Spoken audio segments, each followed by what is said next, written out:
Hi అండి. AP రాష్ట్ర వ్యాప్తంగా రేషన్ కార్డుదారులందరికీ కూడా అదిరిపోయే శుభార్త అయితే వచ్చేసిందనమాట. కొత్త స్మార్ట్ రేషన్ కార్డు కలిగి ఉన్న కుటుంబాలందరికీ కూడా సంక్రాంతి కానుకలు ప్రకటించేశారు మన సీఎం చంద్రబాబు నాయుడు గారు.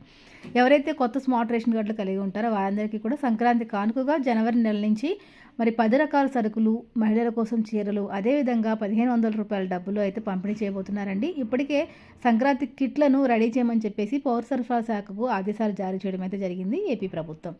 ఈ మేరకు జనవరి 2వ తారీఖు నుంచి కూడా ఈ యొక్క చంద్రన్న కానుక కిట్ అనేది పంపిణీ చేయబోతున్నారనమాట.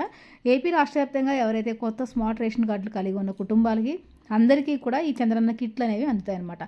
ఏపీలో ప్రతి ఒక్క పేదవాడు కూడా ఆనందంగా పండుగ జరుపుకోవాలనే ఉద్దేశంతో చంద్రన్న కానుకలను తిరిగి ప్రారంభించాలని చెప్పేసి ఏపీలో కూటమి ప్రభుత్వం నిర్ణయం తీసుకుందండి. దీనికి సంబంధించిన పూర్తి సమాచారం కనుక మీరు తెలుసుకోవాలనుకుంటే కనుక వీడియో పైన ప్లే బటన్ మీద క్లిక్ చేసి పూర్తి చూడని మీరు చూడొచ్చు. వీడియో కనుక చిన్న లైక్ చేసి ఛానల్ సబ్స్క్రైబ్ చేసుకోండి. Thank you.